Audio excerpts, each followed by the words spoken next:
The Daily Dribble.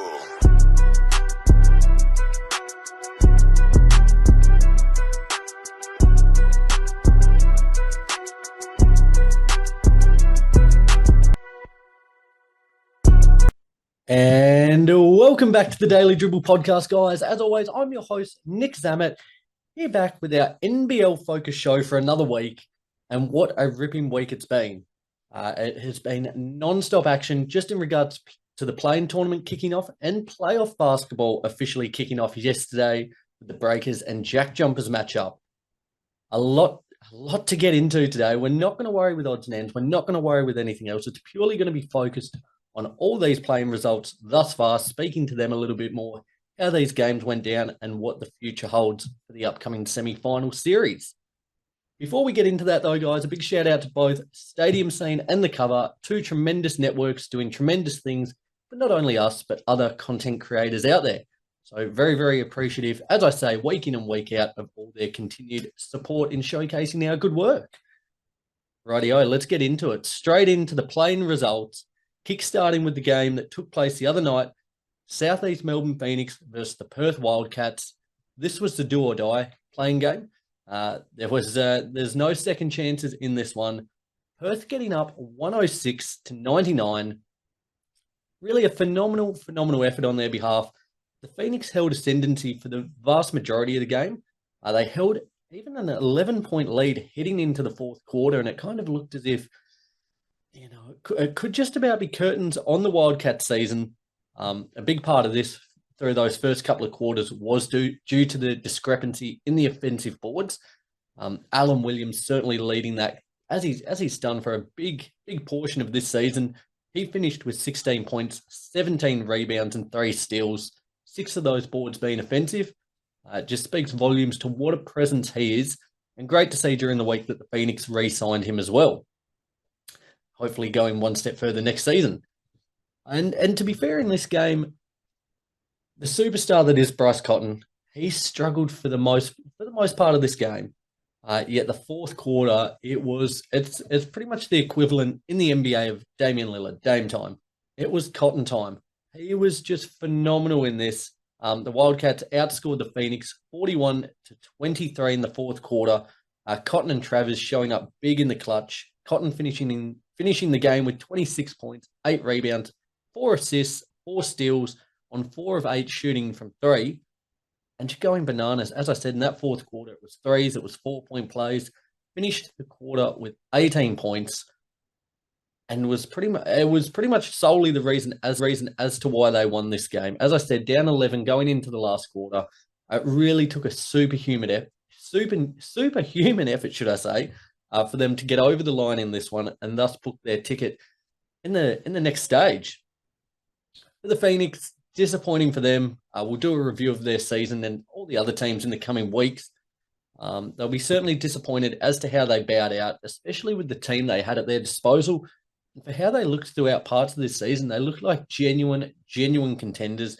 Mitch Creek was playing MVP level. Alan Williams was phenomenal. Ryan Brockhoff, Trey Kell, Gary Brown. It was a star-studded lineup, and it really did fail to deliver. Not even making the semi-finals for them would be a big disappointment, but it wasn't to be, and Perth thus pushed on. Following off the back of that, the second game in the play-in tournament was Cairns versus the JackJumpers. The JackJumpers won this one 87-79, thus setting up Perth versus Cairns for the final play-in spot. It was really quite a sloppy start from both teams, though. JackJumpers really utilised their bench early, playing 10 different players alone in the first quarter. It was great to see friend of the show, Isaac White. He came in with a real intensity and aggressiveness. Had a nice little mid-range jumper and an N1 in the first quarter, and kind of set the tone for the team that was otherwise kind of struggling through that first portion of the game. From there, Cairns, they just got into foul trouble far too early in that first quarter, giving the JJs way too many free throw opportunities. They had 9 free throw attempts to 0 for the Cairns Taipans in that first quarter, and was a big factor as to why they held a 25-16 point lead at quarter time. In the second quarter, it turned into a seesawing affair. The JJs led by as many as 13, before Cairns cut it down to 4. But from that, heading into halftime, a big last minute from Milton Doyle, they kept their 9-point lead alive heading into halftime. Third quarter, though, the script completely flipped. On the free throw situation, that is, Cairns were in the bonus with just over 7 minutes to go, and Tajir McCall just went to work. Plain and simple, a player as good as he is, of his caliber, he just went to work, lived in the paint. The Snakes took a brief lead in that one before the JJs rattled off a late 11-0 run, which aided them in increasing their halftime lead to 10 points heading into the last quarter. Going into the last, JJs held their nerves, some big shots, got the W. Phenomenal game. Milton Doyle, 25 points, 3 steals, 5 of 10 from 3. But for me, Isaac White was man of the match in this one. As I said, you need... It's almost like an Energizer Bunny. Just a guy to come in off the bench, set the tone, really, when the chips are down, to kind of uplift their team. And he's that guy. He was phenomenal in this one. As I said, he finished the game with 18 points, 4 rebounds, 7 of 10 from the field. Just a phenomenal game. For the Snakes there, for Cairns, Tajir McCall, 24 points, 6 rebounds, 3 assists. Was a bit of a shining light in this one in an otherwise pretty dour performance. Again, doing it without Pinder certainly hurts. But nevertheless, a great win for the JackJumpers in that one. The third and final game, should I say, in the playing component to the postseason was the Cairns Taipans versus the Perth Wildcats, taking place yesterday. Huge news coming out of camp the night before that the Snakes would be without McCall for this one. Not only Pinder, but also Tajir McCall. And for me, heading into it, I kind of thought it was almost going to be a bit of a rout. What with the way kind of Cotton ended that game the other night, a little bit of momentum, the injuries plaguing Cairns at the moment, I thought Perth would probably come in and have their way with them, despite it being on the road. Wasn't to be the case, though. Cairns won this one 91-78. Had a phenomenal first half, the Taipans. They didn't trail at all. They didn't trail at all in this game, in fact. Held a double-digit lead through big portions of the half. DJ Hogg, though, if there was ever a time to have a career game, this was it, and he certainly did. He had 21 points at halftime. Bryce Cotton played the entire first half, finished with 10 points, 7 assists throughout the first half. Second half was a similar story, though. Perth weren't really able to get close. They never looked threatening to Cairns. And Hogg finished this one with a phenomenal 32 points, 9 rebounds, 4 assists, whilst Bill Quoll had 23 points, 8 rebounds, 7 assists. Those two just going to work pretty much as a duo, just dominated Perth. Whereas for the Wildcats, Cotton, he pretty well played entirely the whole game, bar the last 20, 30 seconds. He finished with 19 points, 6 rebounds, 10 assists. Again, if you're a Perth fan, you'd certainly be disappointed the way last season ended, this season bowing out before the semi-final series. It's been a rough couple of years after their decades worth of dominance. But I have no doubt in my mind they'll be back in and around the fold next season. Just didn't quite have that consistency this year. And again, it was just the effectiveness from the field. In this one, surprisingly, albeit the score, Perth had 9 more field goal attempts, but went at only 40%. Whereas Cairns shot 52% from the field, and with that win, setting up Cairns versus Sydney in the semi-finals. As a brief little prediction on this one, I just think Sydney will be too good. I see them going 2-0 in this semi-final series. Having Pinder would certainly have made a difference. Even still, I probably would have backed the Kings in. Again, not sure what the state of affair is on McCall for the upcoming game. First game on Wednesday night at Kudos Bank Arena, but certainly at home. I expect the Kings to get the win in this one. I would love to see Cairns triumph, but I think it just might be a mountain a little too tall to climb. But fair play to them. That was an incredibly gutsy performance they put in yesterday against Perth, and certainly deserved their spot in the Final Four. So fair play to them. In the first match of the semi-final series yesterday, the New Zealand Breakers faced the JackJumpers at Spark Arena over the ditch there in New Zealand. And the Breakers put on quite a show, winning 88-68 in that one. Essentially, though, this one was a brick show.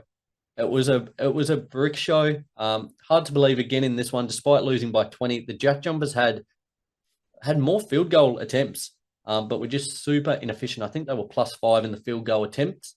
But from the field, the JJ shot 34%, 26% from three, and 76% from the free throw line, whereas New Zealand went at 54% from the field, 43% from three, and 84% from the free throw line.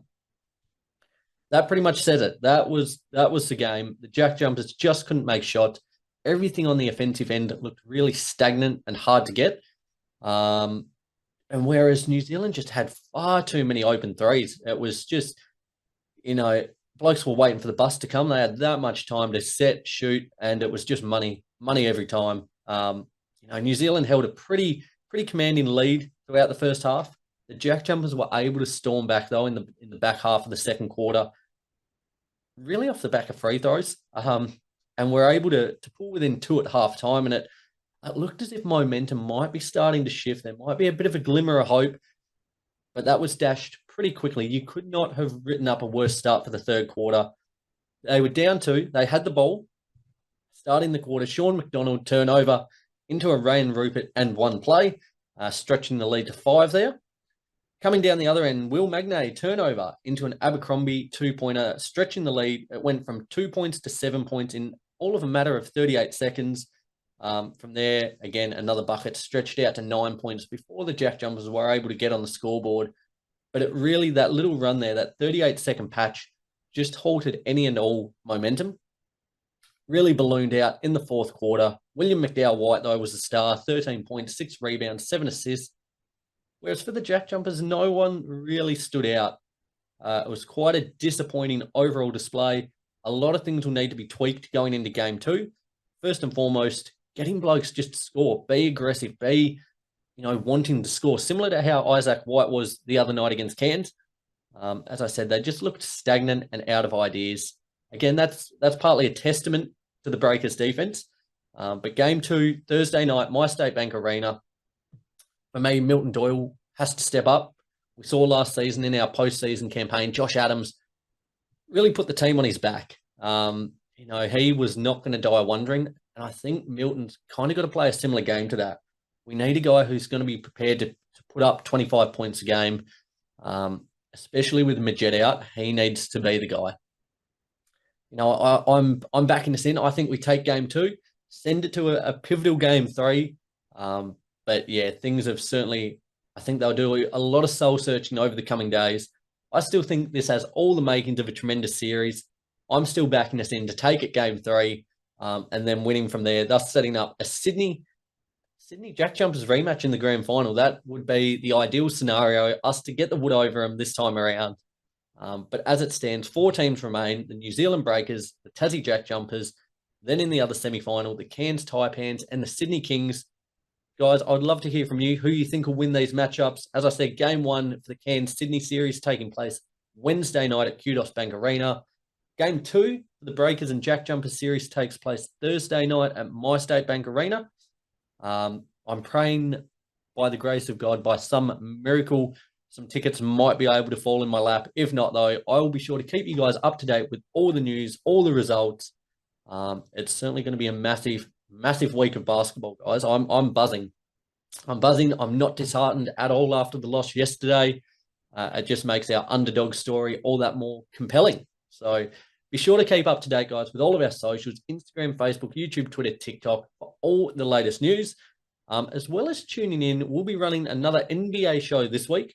Myself, Rowan Lee, returned last week to break down all the latest news from the trade deadline, who was going where. It was just a multitude of action. It was too much to take in. So we're going to be following it up this week on our NBA focus show, just discussing some more of the implications we think some of those big moves will have on these teams. The title contenders, how it fares now. What does Brooklyn, how does their season play out as they pretty much start from the ground up again? A lot of intriguing storylines to play out there. So certainly looking forward to discussing that with the fellas this week. Till then, though, guys, have a fantastic week. Enjoy everything playoff basketball. By the time you listen to this one, Yeah, by the time you listen to this one, the Super Bowl will be over, but certainly hope if you're a Super Bowl fan, you're enjoying that one today. Till then, guys, have a great week, and I will talk to you soon. Bye.